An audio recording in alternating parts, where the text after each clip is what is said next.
this is now being recorded. And if you would like to watch it, we're going to post it in Juke Groups. We'll be posting the videos that we've been recording. All right, and without further ado, we're going to go ahead and get started. I think Christina is first. Hi, yes, so I'm Christina. I'm a junior this year. I'm the Vice President of Equity and Outreach on Duke Student Government, the Program Director of Project Build, the Pre-Orientation Program. I'm involved in Business-Oriented Women and Asian Students Association, and I use she, her pronouns. Thank you, Christina.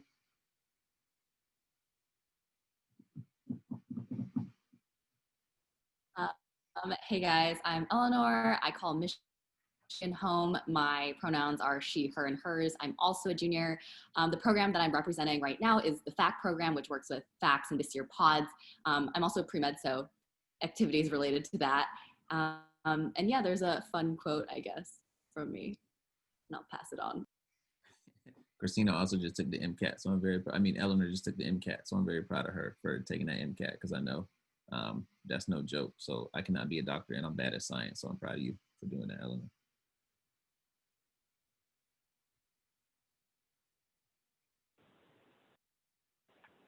Okay, sorry. Hey, I'm Frank Thomas. I'm currently the president for Duke University Union, or DUU. I'm a senior. I use he, him pronouns, and I'm really looking forward to figuring what social life looks like on Duke's campus with everyone together. So yeah, that's kind of what DUU does, and we'll, I guess, talk about more about it later. Everybody should know Frank wanted me to make sure I spelled DU correctly with the right font. So Frank, I got it right, man. I put it in all caps for you, okay? Got you. Try to pay attention to the details. Annie's next. Hi, everybody. I'm Annie. I'm a senior studying environmental science. I use she, her, hers. And I'm up here representing the Student Dining Advisory Committee, but I'm also an RA, and I'm also on the Student Advisory Board. So if you have any beef with the way this year is being run, please reach out to me or other members of the board, and we'd love to hear what you think. Y'all heard that. You can send Annie an email. You don't have to send them to me. I'm going to write that down, Annie. This is being recorded, so that's great. Now, Tommy, I think I really messed up, man. I think I might have forgot you on the slide. So let's see if the next one is you, okay? Ha! I didn't, okay. Hey. Hey, everybody. Tommy, he, him, his pronouns. I'm a rising senior, still crazy to say, but excited to be here, Duke Student Government President. So like I said, really excited to push Duke to really support students this year, unlike any other year, as we transition online, as well as kind of work through a lot of different parts of the schedule this year. So feel free to contact me to this end. Hi, everyone. I'm Pauline, and I'm use she, her, hers pronouns. I'm a rising senior as well. Very crazy to say. I'm the president of the engineering student government.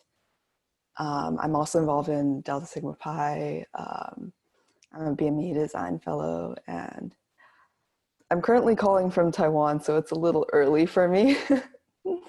And yeah, excited to be here. Wow. Thank you for your dedication. I didn't realize you were calling internationally. So I appreciate your, number one, your Wi-Fi signal, and two, your ability to jump on this call. Thank you. Thank you for jumping on. All right, so I'm gonna stop sharing my screen if I can find my mouse, and then we're going to allow for questions. So piece number one is, if you all have questions, feel free to pop them in the chat. But the first question I just wanted to start with, for really anybody, is talk to us about how you got involved in the different organizations that you got involved in, and kind of what was the first thing that got you interested in doing kind of the things that you're connected to now. And anybody can start. You can kick it off. So one of the things that I've been involved in that y'all saw in the intro was kind of the student government here at Duke. I remember during kind of my first year on campus hearing a good bit about Duke student government, and seeing a lot of really cool figures who were involved with it at the time, and then also got to see them speak at convocations. So Rianka Ganguly was her name, and really cool to meet her through a pre-orientation program as well. And that kind of spurred me to want to see what is kind of DSG about, and how can I enact kind of some of the changes that students were griping about our first year, and then really expand on them in later years.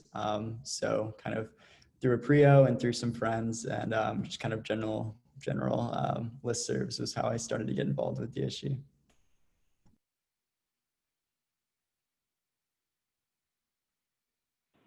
I'll hop in. So I clearly remember how I got involved with DUU. I was at that student activities fair, and there's usually a bunch of tables on East Campus, and I went to one about the last day of classes, big concert at the end of the year, and then I went to another and another and another, and I realized that they were all a part of DUU because there's 13 of them. And so I was like, this organization seems really legit. And so I went to the general body meeting and ended up being a first year intern for them. So that was like a really cool experience, just to get like my foot in the door as a first year and see all the different ways DUU touches campus.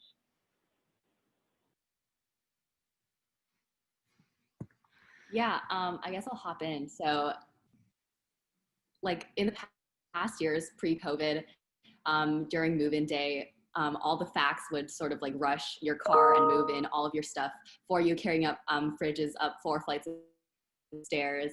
And I just really love the enthusiasm. I'm so sad that we don't get to do it this year. But that just like opened my eyes to what the FACT program is. It's one of the programs that really touches every single first year that steps on campus. It's a great point of contact to have an upperclassman and mentor person that teaches you the acronyms of what WOO means and so on. So yeah, got involved through that. I'll jump in because I found out in a way that I think will be very common for y'all through Facebook. You know that probably in a couple of weeks, your Facebook group will start getting flooded with upperclassmen inviting you to apply for stuff. So that's how I got involved with Duke Dining. I was like, you know, influence every food decision on campus. I want to do that.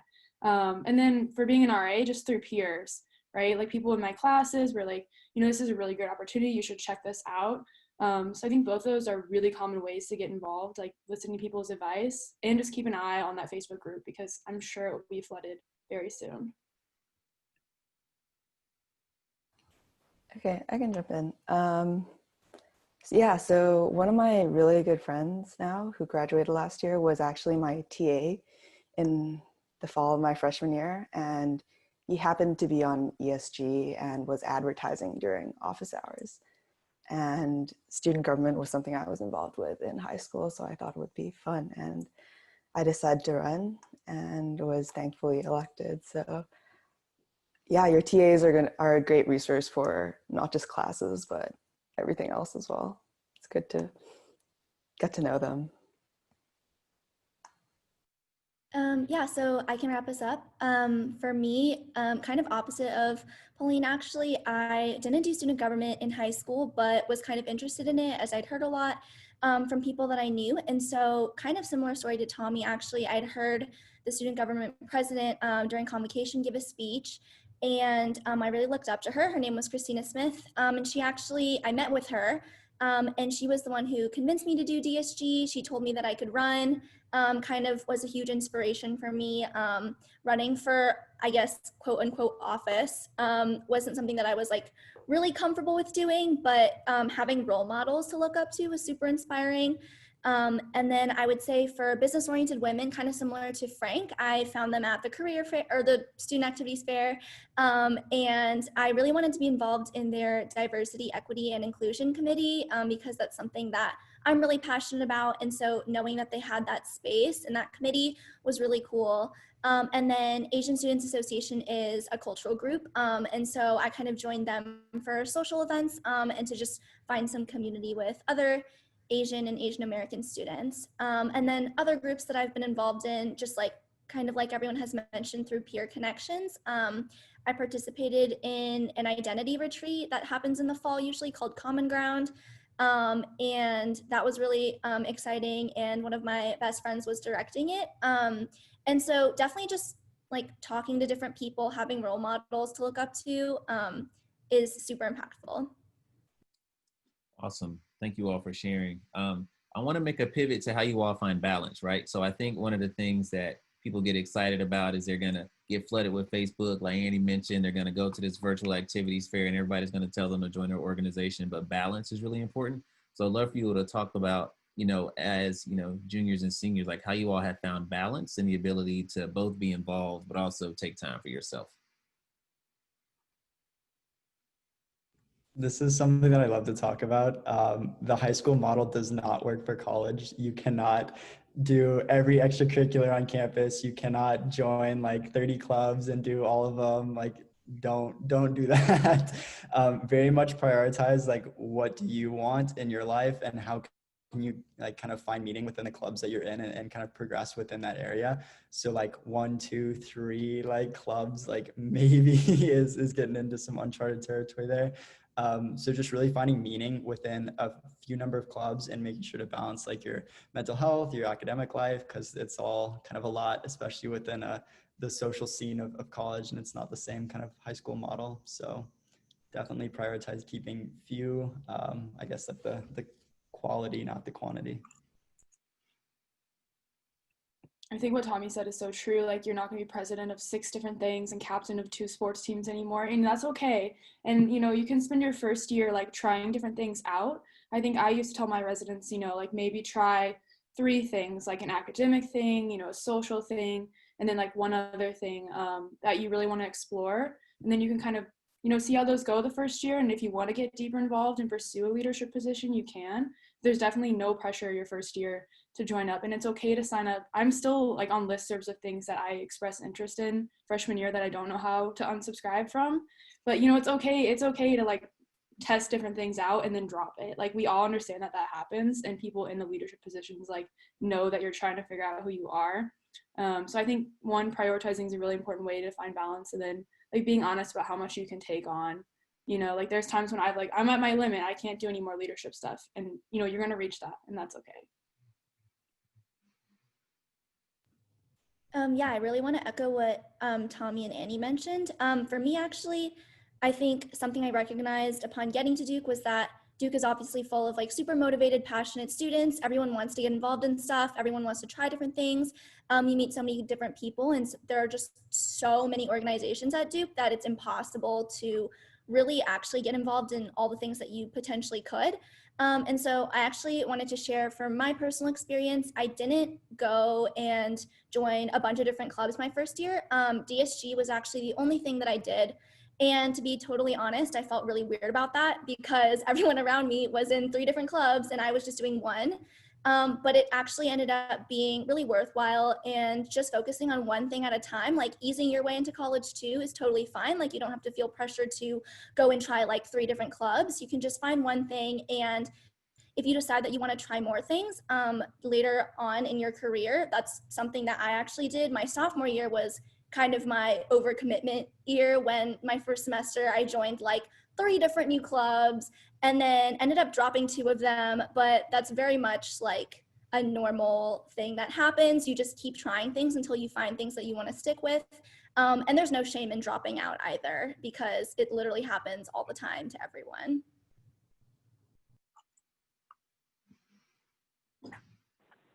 A good way to combat like burnout and promote balance is to really follow your passion. I think Tommy mentioned that, but I think that's huge. Like, do things you're actually excited about and pursue those. If you're worried about like professionalism and looking good on a resume, like as someone who has sat in many interviews, like it is so much better to have something you care about and something you can talk about passionately than something that you're a part of because you think it's going to look good on a resume. And then when they ask you a question and you give the most dry answer because you don't actually care about what you do. There's obviously like one better answer there, and it's definitely where the passion lies. So I would focus on that 100%. Yeah, just going really quickly off of what Frank said, do something that like brings you joy as much as you put work in. I like doing it, not because I'm doing it for a resume booster. So if you find yourself doing like really difficult academic things, you don't have to. You really don't. Also, one last thing, besides not spreading yourself too thin and like finding your passion, I think something else that's important is joining organizations where you really enjoy the people's company. That way, when you're working, you're also having fun, and it's going to motivate you to be more involved as well. Perfect. Thank you all so much. Your values are really important. We have a question here about values that we're going to ask later. So I think connecting things to your values is critical. The next thing that I wanted to touch on is, you know, we can't ignore COVID-19. I'm kind of tired of talking about it, but it is here. We are looking to manage it. And so my question is, how has COVID like impacted the way that you all have looked to build community? And how have you sought to be creative in the ways that you've done that kind of with everything that is taking place? Because we can't ignore it because it's here. So what have you looked to do to build community despite this being kind of a part of our reality right now?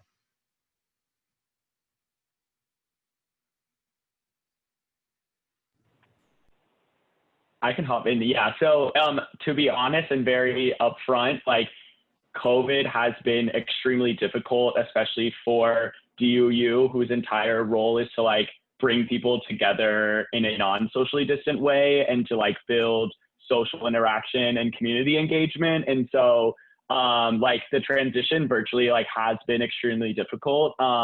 But the really awesome thing in talking with our board and talking with other students has just been relying on the fact that community can be found online and kind of in the smaller moments, which I think is something that we've been really diving into and something we're really focusing on. And then the second thing that I've seen is like watching a lot of the people within our organization have this really cool opportunity to grow. Like being faced with this massive challenge, I've seen so many of our sophomore committee chairs like really grow into their position and be able to like confront difficult situations early on and really grow leadership development skills like on the ground, which I think is also a really positive experience that I'm watching.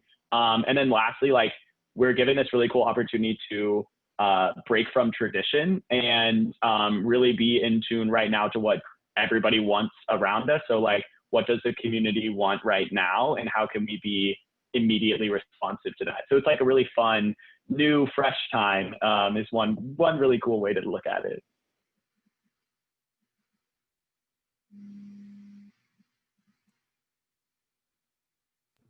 Yeah, so I think I can touch on this a little bit.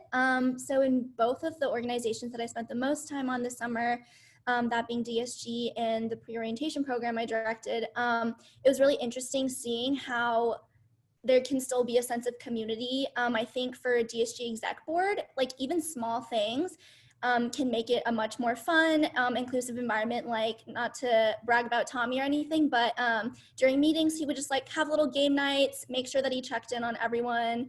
And that does honestly help the environment a lot. And then I think even simple things like DSG had a project this summer called Blue Devil Buddies. I don't know if any of you participated in it, but something as simple as connecting with an older student and just like talking to them, even if it's virtually or remotely, can hopefully help make people feel more included and welcome to the community. And one other thing I would say is like, in trying to build community virtually, something I saw in Project Build was that you just kind of have to embrace the inevitable awkwardness of Zoom. And kind of once you just own that you're trying to build community, you're all here for the same reason, all the upperclassmen at Duke are really just trying to welcome first years in, show them the ropes. We are super approachable. Just like acknowledging and embracing how awkward it can be, honestly, just makes it a lot easier to move past it.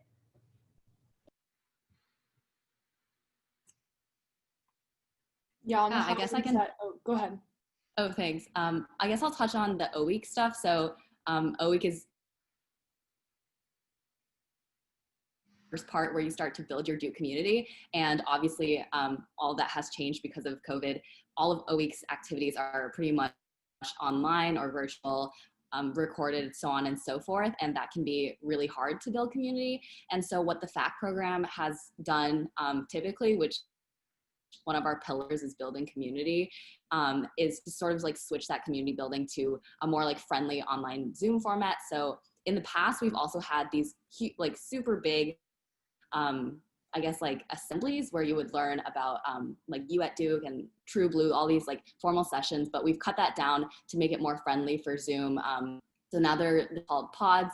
They're fewer students. So you get to know each person in your dorm a bit more intimately, get to be a little bit more vulnerable. And a big part of like, there is like one hidden benefit to having these is the fact that because of COVID, it is such a big stressor. And through this ginormous stressor, you can find friends who have similar values as you. So one thing that we're trying to stress to our facts is that if your fact, which are the first years, if your first year is nervous because he sees people from his dorm congregating outside and he doesn't feel that safe, then maybe he can find friends who have equal values and are willing to bond a different way through like Netflix party and so on and so forth. So just trying to be really adaptable.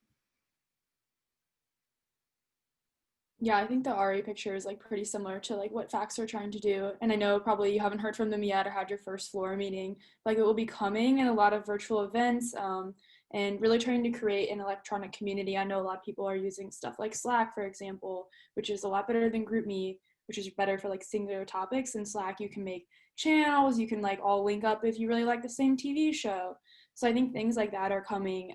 And we like, I know the whole HRL community really cares that you feel welcomed and like you have a space here with people who share your identities and values. And then I think on the student board side, like everything we're doing is trying to like make this year as best as possible. So like listening to feedback, taking advice from you all. Like we really want to know like what you guys think so we can relay that back and do it better.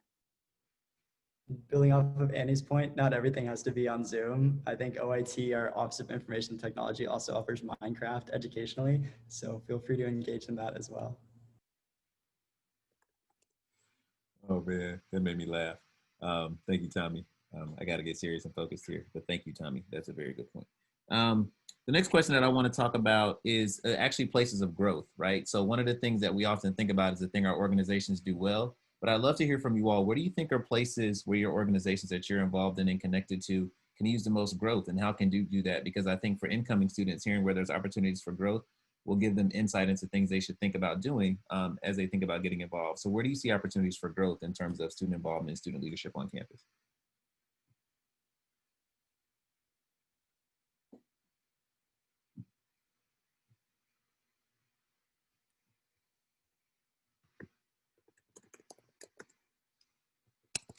I just spoke, but I can jump in again because I know this is a persistent problem for like the dining advisory committee, right? Like something I think we wish is that we had more connections with other campus groups, and I'd love to see more growth in that partnership. Like we do work with DSG, and that's awesome, but I think we specifically, because dining affects so many different things, we need to hear from a lot more stakeholders. And so I think we need to increase our outreach to not only other student groups, but also just the student body in general, and let them know that they're like an active participant in the way like we make decisions. And so I would love to see like Duke students just taking more interest. Like you have a lot of power, even if you're not directly involved in, you know, the dining committee or even something like DSG. And kind of building off of that too, I think a lot of your kind of like vertical movement, say within a group, also just depends on kind of like where your vision is and kind of like what you want to do. Like just because you're like, say like, for example, DSG, just because you're not in DSG doesn't mean you can't like meet with administrators or like actively advance like projects. Because I've seen incredible individuals across Duke like get massive grants for projects or pursue like crazy like electric vehicle teams winning world records, like all of these different things, and they're doing that just on their own because they're passionate about it. So don't ever feel like you are handcuffed to a specific position in a group, or you can't do something at Duke because of your kind of like group that you're in, because you can just do so much on your own and so much like with others around you, and just like reaching out to admin or reaching out to like different student groups or reaching out to kind of like places with like big grants for any like research projects or whatever. It's just so much of your world is your oyster here. And that's one of the things that I love about kind of getting involved with clubs here. I think something else is I'd love to see more collaboration between the student groups. ESG this summer has been super intentional about reaching out to a lot of minority engineering groups like NISBE and the Society of Hispanic Engineers. And I wish that happened earlier, but I'm glad it's happening now. And we're actually all collaborating on an event that's happening on the second week of school. So look out for that. Yeah, I'll just jump in really quickly to kind of bounce off of what Pauline just said. Business-oriented women is also looking to do more collaboration with other student groups, particularly minority students, and focusing a lot more of our issues since it's an all women's business group. We're trying to look more at like intersectionality and how race and other factors of identity play into the experience. And so that's a focus that I think we're really prioritizing this year. Um, and I would hope that other organizations across campus are. I think a lot are, which is definitely encouraging to see. And DSG also similarly has been like doing a lot more work with trying to be more inclusive and encourage diversity and equity as well, both internally and externally. I'll jump in. It's been nice to see how well like virtual meetings work, like really on a small scale, but like having chairs be able to be like taking a semester away while like doing like Duke in LA or Duke in New York, but still being able to join exec meetings virtually and be a part of that community, I think is something that hasn't necessarily been explored, but it allows for more students to be engaged with more opportunities, which I think is really cool.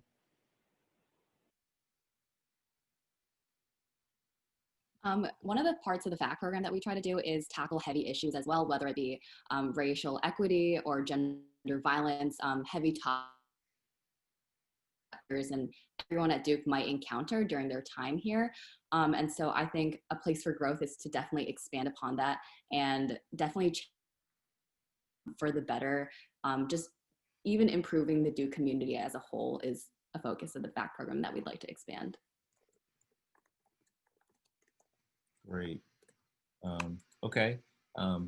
Thank you all for jumping in there and sharing. I want to make sure if everybody wants to speak, they have the chance to speak. So the next thing I want to touch on is, you know, a lot of people feel like involvement in things are things that solely happen outside of the classroom, but I do think there's ways to connect things that you do, you know, outside of the classroom to your academic coursework. So if you all have any examples, can you talk about how something you're involved in also connects to something you do academically, just to show where there can be that bridge? And there's certainly times where it's great that it can be separate, but you know, I'd love to hear about times where you have sort of built a bridge between what you do outside of the classroom to what you do academically.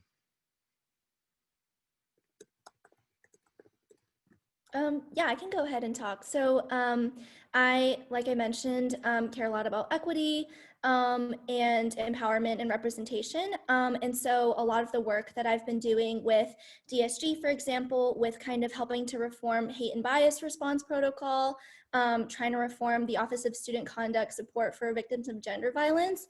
And like I mentioned with Bo, a lot of the D&I initiatives that we're doing there relate a lot to the gender, sexuality, and feminist studies that the classes that I take through Duke. And that's been really rewarding just because getting to learn about these issues in class is really cool because intersectionality obviously is super complicated and it manifests in a lot of different ways in real life. That being able to kind of work with these issues in my clubs and organizations while also learning about them in the classroom has been super rewarding for me.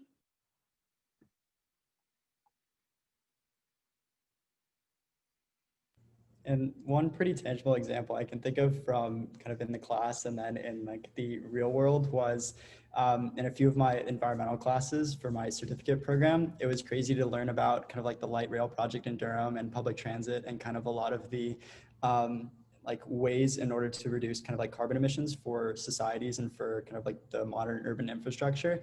And then literally within a week going into a sustainability meeting and listening to Duke talk through like its talks in the light rail project within Durham and hearing everything that I just learned about in the classroom, the debates that we had and all of the discussions, all the readings, translating directly to what I was hearing in these meetings and what I could eventually like contribute to.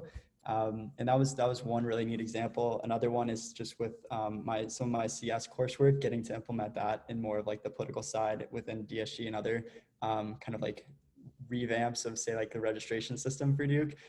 You will directly apply your degrees throughout your time here, and it's cool to see that happen like within the clubs that you're a part of too. So you'll definitely be using your degrees a lot during your time, so it's cool. Yeah, I definitely agree with both of those points.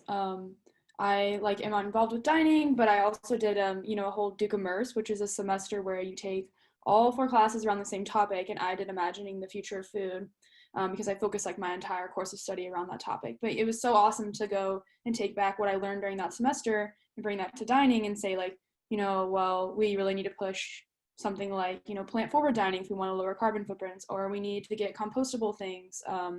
And so I totally agree with what Tommy said, is like they really just feed off of each other. Like nothing exists in isolation.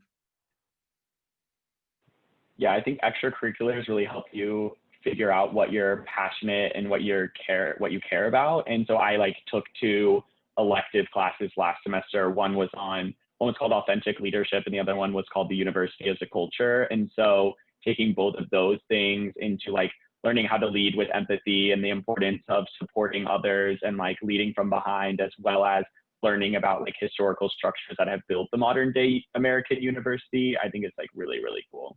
So just like how the two relate when you care about them, I think is really awesome.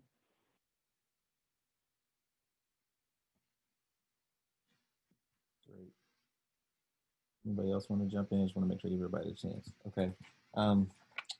Next question I have is, why is involvement important? So a lot of people, like, we talk about it and we say, but what do you all think are the tangible, important things that come with not overdoing it? Because we talked about wellness, but with just getting involved in general. Like, why do you think connecting to things outside of the classroom is important?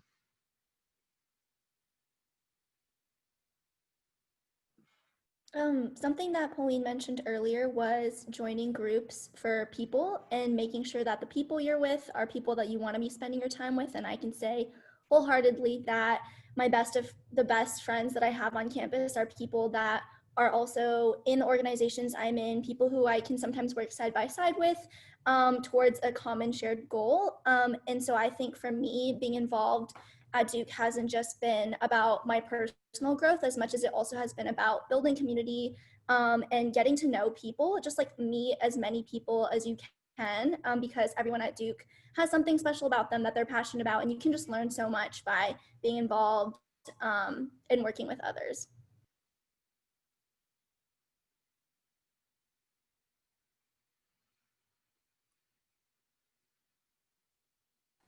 Yeah, I mean, what Christina said was definitely true.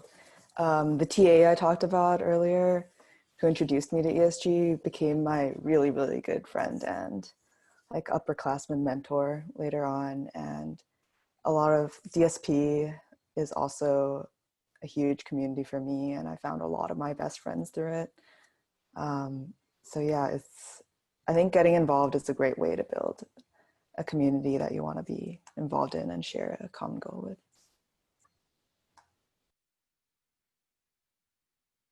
Good. Anybody else? Can hop in real quick.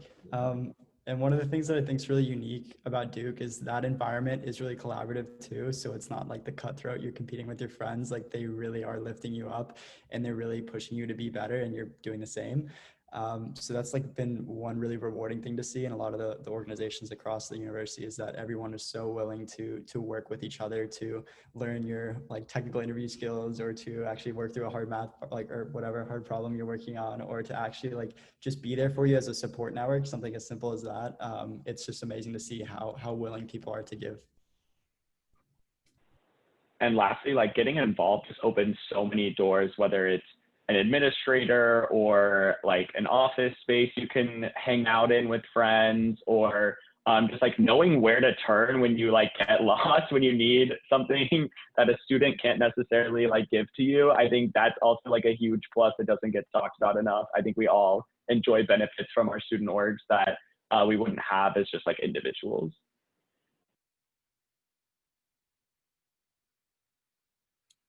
Awesome, awesome, awesome. So we're coming up on my last question here, and I want everybody to jump in on this one. And this is, what piece of advice do you have for current first-year students, or maybe some transfer students on here too, or who may watch this later? So if you're new to this campus, particularly connected to student involvement, what's some advice that you have for these students as they get ready to start to build their communities in a new and different way? I think mine would be like, if you have like a 21-step plan to become like DSG president, like just throw it out right now. You know, like I came into college like so nervous. I had no idea what I wanted to major in, what I wanted to do, how I was going to pursue my passion. And, like, made me feel like sick for like the first semester. And like, it's going to be okay. Everybody feels like that. No one talks about it. Like, you'll go back to your sophomore year and you'll be talking with your buddies. You'll be like, wow, we all like felt weird and nervous and none of us said anything. So I think just like, if you have no idea what you're doing, that's okay. None of us do, or none of the other first years do. And it comes with time. It really does. Like, we all go through it.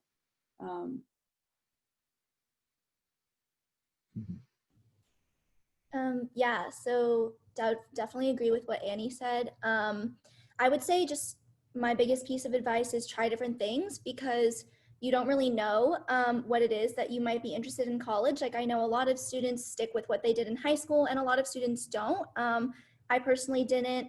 Also, like Annie had said, something big is definitely this idea that everyone's doing so much and being so good at it. And at Duke, you're definitely going to encounter it. And it's this idea of effortless perfection, that everyone else is just floating along, doing great. When in reality, people are definitely struggling a lot more than they would like people to think. And so just keep that in mind and know that it's a learning curve for everyone. Definitely don't be afraid to reach out and talk to people. Everyone is honestly there to support each other. Like Tommy said, or someone mentioned, like, it's not really a competitive environment at all.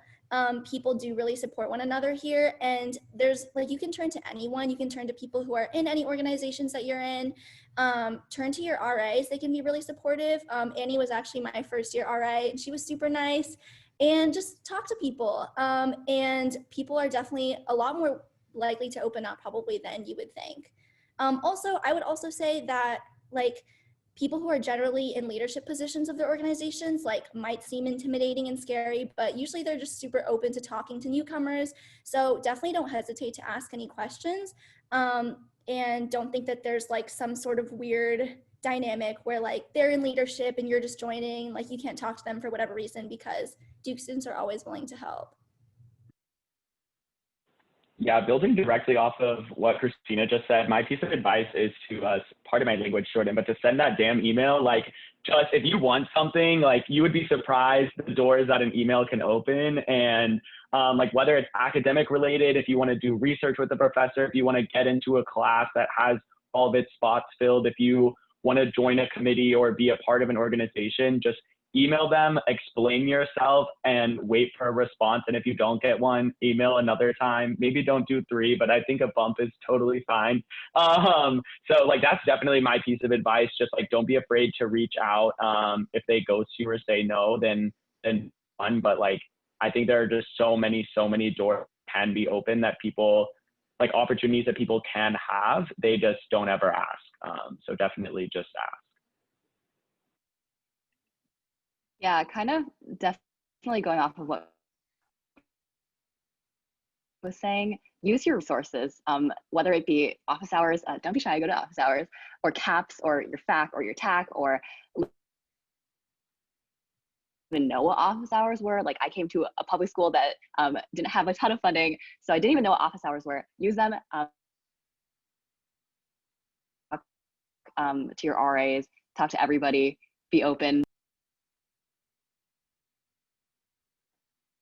Cool. Yeah, and like everyone was saying, there's a reason that like 83% of the undergrads here are pursuing more than just a major. 53% of people are finding research opportunities. There's so many things here. You just have to send those emails and kind of start that exploration. But a little bit beyond that, this first year is definitely going to be tricky in terms of like throwing yourself into like random Zoom rooms, and then like as Christina mentioned earlier, hurdling that additional barrier of awkwardness. So you definitely have to do those, but know that your senior year and your first year are going to look very different. So the people that you meet with first year, you will find the people you like, but as you go throughout college, the people you know, the people you're close with, the people who you surround yourself with are definitely going to change. So don't feel discouraged when you can't immediately find your group your first year, because I know I'm going to speak for everyone here that I'm pretty sure the people that were close to their first year, they have some of those, but it's also changed throughout the years here. I think one last thing that I wanted to add was, don't be afraid to try new things and to apply to things. You'd be surprised how easy it is to get involved in organizations on campus. There are just so many opportunities, like everyone was saying. And yeah, also, even though everyone seems to be doing everything, you don't have to. It's okay not to double or triple major. You don't need a minor if you're not passionate about it.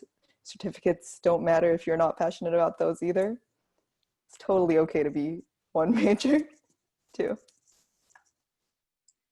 It's funny that we ended with that. Oh, go ahead, Christina. Go ahead.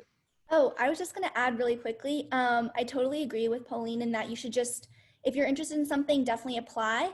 I also want to say that if you apply for something the first time around and maybe you don't get it, just try to keep in mind, like I know everyone always says like, don't take it personally. And it's hard not to take it personally a lot of the time because some things you do have to apply for, or you have to rush to join an organization. And there is definitely there's like a culture at Duke where you're not always necessarily going to get what you want the first time around. But I would just say like, don't take that to heart because like we've all said too, there are just so many other groups that you can be a part of, even if you don't get into something on your first try. Don't be discouraged, literally just keep trying, or even try something different. And like, you're going to find your place no matter what, no matter which organizations you're in and no matter who you meet. So just don't take it to heart and don't stress out if you don't get what you want the first time around, because pretty sure that's happened to all of us at some point, multiple times. Yeah, man, this is great. Thank y'all so much. I'm so proud of all of y'all. It's funny. And also, I hope people are paying attention to the chat. This piece about normalizing self-care and normalizing failure are all things that I think are hard to hear when you're just starting college in the middle of a global pandemic. But I promise you, the ability to light some candles, don't tell your RA, sorry, Annie, and breathe in the nice, cool scents, or to go on a walk around the wall on East Campus with you and one friend, or to go do things by yourself sometimes, I think are just really important. Like those things are really critical. And this last thing I'll say is just about friends. Like, you know, I've been doing this a long time. And I definitely, you know, made really great friends in college, and that was spread throughout my college experience, right? So some of them I made on the first day I walked into my residence hall, and then others I made on the first day of my senior year. And those are still friends who are in my wedding and continue to be connected to me in my life. So know that you have time, you will find time. And in this environment, the students who you see their faces on this chat are going to create spaces for you all to do that, even if it's virtually. They're going to continue to happen, and we'll eventually get through this. And even if we have to have an LDOT while we're all wearing a mask, we can do it. I'll be there jumping up and down until 10 o'clock. Then I got to go home because I have to put ice on my back because I'm old. But that's it. That's all that I have. I hope y'all are doing well. Thank you all so much to the panelists. I really, really appreciate each of you, and I hope you're doing what you can to take care of yourselves. And again, to incoming students or members of the chat or members of the Zoom, this will be recorded and posted online, hopefully in the next couple of days. So everybody be safe, take care, and talk to you all soon. And we'll talk to you later.